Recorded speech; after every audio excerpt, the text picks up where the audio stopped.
அண்ணாமலைக்கு அடித்த அதிர்ஷ்டம் அதிர்ச்சியில் ஸ்டாலின் 2026 சட்டசபை தேர்தல் தமிழக வெற்றிக் கழகமும் அதிமுக தலைமையில் கூட்டணி வைக்கும் என்ற தகவல் கிடைக்கப்பெற்றுள்ளது. அதிமுக, பாஜக, தமிழக வெற்றிக் கழகம், பாமக, தேமுதிக போன்ற மெகா கூட்டணி அமையும் என்ற தகவல் தற்பொழுது கிடைக்கப்பெற்றுள்ளது.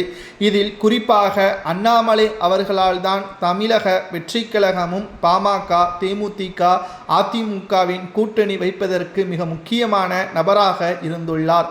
தமிழக பாஜக தலைவராக நயினார் நாகேந்திரன் அவர்கள் தற்பொழுது செயல்பட்டாலும் அண்ணாமலை அவர்கள்தான் தமிழக பாஜக தலைவர் போல் தற்பொழுது வரை செயல்பட்டு வருகிறார். ஆனால் அவர் தலைவராக ஒருபோதும் நினைத்தது கிடையாது. தான் பாஜகவின் மிக முக்கியமான ஒரு அடிமட்ட தொண்டனாகத்தான் நான் செயல்படுகிறேன் என்றும் உண்மைக்கு எப்பொழுதுமையாக உறுதுணையாக இருப்பேன் என்றும் தெரிவித்திருந்தார். இந்த நிலையில்தான் உள்துறை அமைச்சர் அமித்ஷா அவர்கள் ஒருவேளை அதிமுக மெகா கூட்டணி வெற்றியடைந்தால் அண்ணாமலைக்கு மிக முக்கியமான அமைச்சர் பதவி கொடுக்க வேண்டும்.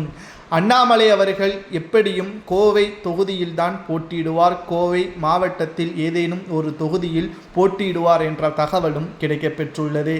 அதில் எப்படியாவது தமிழக வெற்றிக் கழகமும் அதிமுக தலைமையில் கூட்டணி வைப்பது உறுதியாகிவிட்ட காரணத்தினால் அதிமுக மெகா கூட்டணி தான் 2026 சட்டசபை தேர்தலில் ஆட்சியை கைப்பற்றும். எதிர்க்கட்சி அந்தஸ்தை கூட திமுக இழக்க நேரிடும் என்ற தகவலும் தற்பொழுது கிடைக்கப்பெற்றுள்ளது.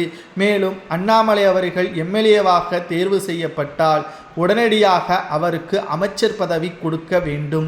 வேளாண் சார்ந்த துறையோ அல்லது நிதி சார்ந்த துறையோ அண்ணாமலை அவர்களுக்கு கொடுக்க வேண்டும் என்று உள்துறை அமைச்சர் அமித்ஷா அவர்கள் தற்பொழுது தெரிவித்திருக்கிறார். அண்ணாமலை அவர்களுக்கு தேடி வந்த அதிர்ஷ்டமாக பார்க்கப்படுகிறது. தமிழகத்தில் பாஜக நோட்டாவுடன் போட்டி போட்டு கொண்டிருந்த காலம் என்று திமுகவும் சரி அதிமுகவும் சரி விமர்சனம் செய்து வந்தார்கள்.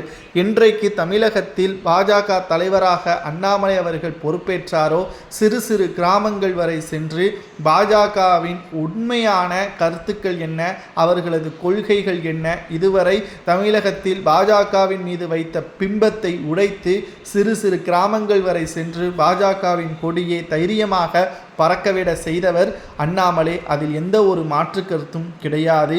பதவிக்கு ஆசைப்பட்டு வேலை செய்யவில்லை. வேலை செய்தால் நிச்சயம் பதவி கிடைக்கும் என்று அண்ணாமலை அவர்களுக்கு நன்றாகவே தெரியும். உள்துறை அமைச்சர் கூறியது சரியா? அண்ணாமலைக்கு அமைச்சர் பதவி சரியா?